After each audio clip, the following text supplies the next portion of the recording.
Social media पर आप रोज पढ़ते होंगे सनातन धर्म में लोग पत्थर को भगवान मान लेते हैं। भगवान क्या वाकई मूर्ति में होते हैं? मूर्ति पूजा मतलब अंधविश्वास नहीं तो और क्या है?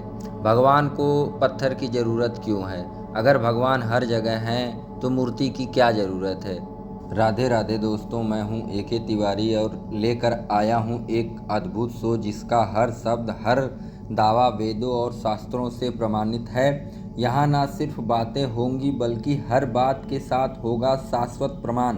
सनातन संस्कृति की अमित छवि मैं बताऊंगा, वह रहस्य जो सदियों से छुपा है, वह सच जो वेदों ने पहले ही बता दिया था। यहाँ पर कलयुग का उदय भी होगा और धर्म की गाथा भी।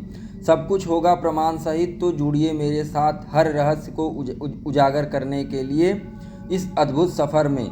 टॉक विद प्रूफ, क्योंकि सबूतों से बड़ा कोई सच नहीं। क्या मूर्ति पूजा अंधविश्वास है? क्या भगवान पत्थर में हो सकते हैं या फिर मूर्तियां सिर्फ प्रतीक हैं, ध्यान का एक माध्यम है? आज हम जानेंगे मूर्ति पूजा की सच्चाई, और वो भी वेदों के प्रमाणों के साथ। ठीक है, welcome to talk with proof. सबसे पहले बात करेंगे यजुर्वेद के एक प्रसिद्ध श्लोक की, न तस्य प्रतिमा अस्ति। यजुर्वेद के 32वें अध्याय का 3रा श्लोक है, जिसका अर्थ है उसका कोई प्रतिरूप नहीं। लोग इस मूर्ति पूजा के खिलाफ मानते हैं, लेकिन दरअसल इसका भाव ये है कि ईश्वर अनंत हैं, उसका कोई पूर्ण रूप नहीं बनाया जा सकता। लेकिन क्या वेदों में मूर्ति या प्रतीक के माध्यम से उपासना का जिक्र नहीं है? ऋग्वेद के 8वें अध्याय के पहले छंद के 27वें श्लोक कहता है, उपासते देवता, यानी देवता की उपासना की जाती है। देवता कौन? अग्नि, वायु, सूर्य, ये सब प्रकृति के रूप हैं और सनातन धर्म में इन्हें मूर्ति रूप में भी पूजा जाता है। यजुर्वेद का 40वां अध्याय और श्लोक नंबर 9 में एक और गूढ़ बात कही गई है, अंधम तमः प्रविशन्ति ये असंभूति उपासते, संभूति उपासते।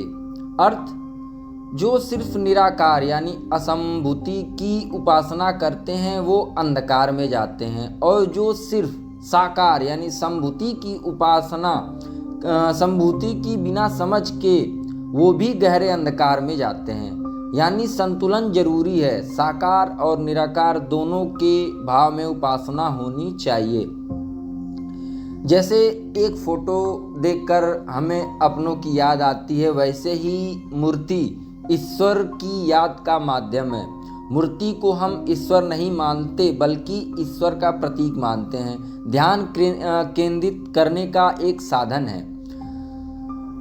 श्वेताश्वर उपनिषद कहता है, सर्वे वेदा यत पदमामनन्ति। सब वेद उसी परमात्मा की ओर संकेत करते हैं। नारायण उपनिषद में आता है, सर्वम खल्लिवदम ब्रह्म, यानी हर चीज में वही ब्रह्म समाया है। और भगवत गीता में भगवान श्री कृष्ण खुद कहते हैं, मन मना भव मंद भक्तो मंदाजी मामम नमस्कुरु। अर्थ, मुझ में मन लगाओ, मेरी पूजा करो, मुझे नमस्कार करो।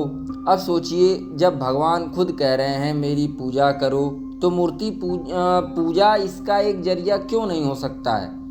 ठीक, तो दोस्तों, मूर्ति पूजा कोई अंधविश्वास नहीं है, यह तो एक सीढ़ी है जो हमारी आत्मा को परमात्मा से जोड़ती है।